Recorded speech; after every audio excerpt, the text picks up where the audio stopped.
দেখেন এই যাত্রী, এই যে তার প্রতিনিয়ত আসা যাওয়া, আসলে সে কিন্তু যাত্রী না। আপনারা নিশ্চয়ই জানেন আমরা সম্মানিত একজন যাত্রীকে, এবং যে সমস্ত যাত্রী বিদেশের মাটিতে শ্রম দিয়ে টাকা অর্জন করে আমরা তাদেরকে যথেষ্ট সম্মান করার চেষ্টা করি। কিন্তু যখন এই যাত্রী ভেসে একটা লোক প্রতি বছর 50 বার 60 বার 70 বার আসা যাওয়া করে, তখন আমরা আর তাদের এই পণ্যকে আমরা তাদের এই বেগেজ আমরা যখন কাটি দেখি, অনেকে আমরা এইভাবে মুন্সি ভাই বলতে পারি কিনা, আমি মিজানুর রহমান বলেন, মিজানুর রহমান, আচ্ছা মিজানুর রহমান ভাই বলতে পারি কিনা, সেটা হচ্ছে যে প্রবাসীদের সিম্পেথিটাকে কাজে লাগিয়ে প্রবাসীদের যে এক ধরনের যে মায়াটা আছে, ভালোবাসাটা আছে, যে তারা আসলে এয়ারপোর্টে মানে ধরা হচ্ছে, প্রবাসীদের হয়রানি করা হচ্ছে।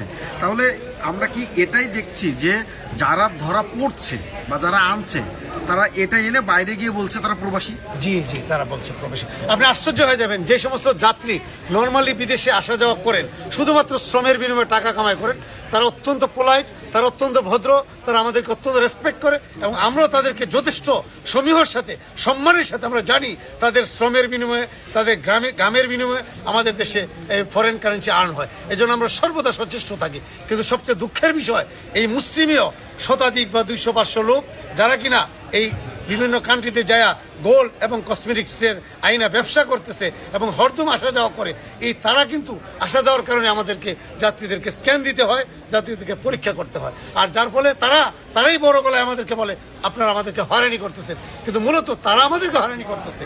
আজকে দেখতেছেন হাজার হাজার কার্টুন সিগারেট আসতেছে, টন কসমেটিক আসতেছে। এগুলোকে আমাদেরকে সবার অবস্থান থেকে আমাদেরকে সোচ্চার হওয়া দরকার, প্রতিরোধ করা দরকার। তাহলে আমার মনে হয় আমরা 5ই আগস্টের যে আন্দোলনের পরে যে রাষ্ট্র চলবে সেটা সুন্দরভাবে চলবে, আমি বিশ্বাস করি। ভাইজান একটু আসেন, আপনার সাথে একটু কথা বলি। ভাইজান একটু আসেন। ভাই আপনি মাসে কয়বার যান? মাসে 2 বা 3 বার যাই। মাসে 2-3 বার যান? আপনি এই যে মানে ওইখানে গিয়ে কতদিন থাকেন? 2 দিন, 1 দিন, 3 দিন। এটা কি আপনার নিজের ব্যবসা নাকি আপনি অন্য কারো হয়ে কাজ করেন? আমার নিজের ব্যবসা। ও আপনার নিজের ব্যবসা, আপনি প্রবাসী না? এগুলো বিক্রি করেন কোথায়? এই যে মোবাইল, মানে আপনি হচ্ছে লাগেজ পার্টি, তাই তো? কাস্টমস সম্পর্কে বা কাস্টমস নিয়ে আপনার কোনো অভিযোগ আছে? না না। কাস্টমসকে আপনাকে কোনো হয়রানি করছে? ভাই এদিকে আসেন, একটু কথা বলেন। প্রিয় দর্শক, আপনাদেরকে একটু বিষয় আমি জানাতে চাই। এই একজন লাগেজ পার্টি, এই মালগুলো তিনি লাগেজ ভরে তিনি সব কিছু এনেছেন, এবং এরপরে তিনি বলেছেন যে আসলে অল্প কিছু ল্যাপটপ আছে এখানে, মোবাইল আছে এখানে, কসমেটিক্স আছে।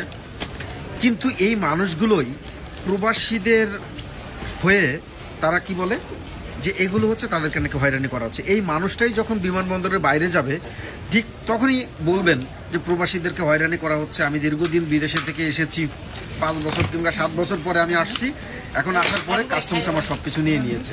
এটা হচ্ছে হয়রানি করা হবে আর কি।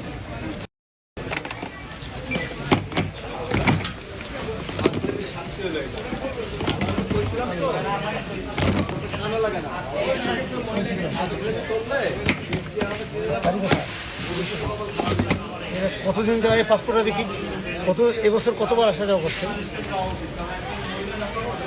অনেক আসা যাওয়া আপনার। এবছর লাগবে। কি নিয়ে আসেন আপনি? এই যে কতটুকু কসমেটিক্স? এটা ব্যবসায়ী। গোল্ড কতটুকু আছে? গোল্ড কতটুকু আছে? আছে যে কতটুকু গোল্ড এখানে? 100 গ্রাম। বছরে কতবার আসা যাওয়া করেন? এই যে দেখেন আপনার পাসপোর্টের অবস্থা।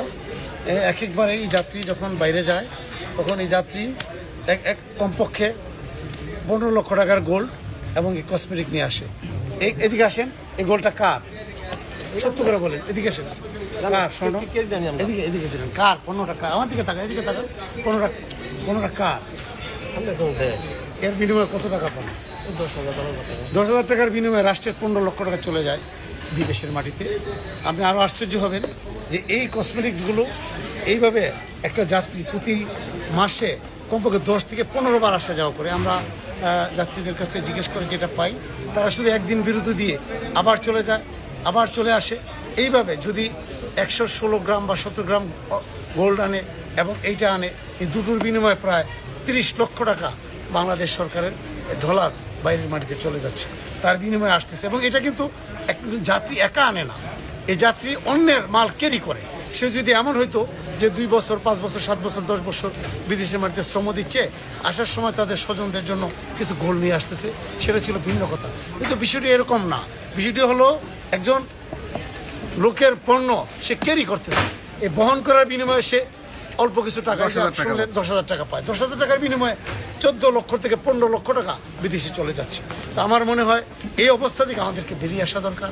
যদি না হয় তো আমরা ডলার সংকটে পড়ে যাব এবং আর্থিক সংকটে আমরা পড়ে যাব। সেই জন্য আমাদেরকে সবার সচেতন হওয়া দরকার আমি মনে করি। এবং আমাদের যে সমস্ত প্রোডাক্ট ইন্ডাস্ট্রিগুলো আছে, কসমেটিক বা এই সমস্ত ইন্ডাস্ট্রিগুলো আমাদের আগে বাড়তে পারবে, বেড বাড়বে যদি এগুলিকে আমরা নিরুৎসাহিত করি। আমি মনে করি যে এই ব্যাপারে আমাদের সবার সচেতন হওয়া দরকার।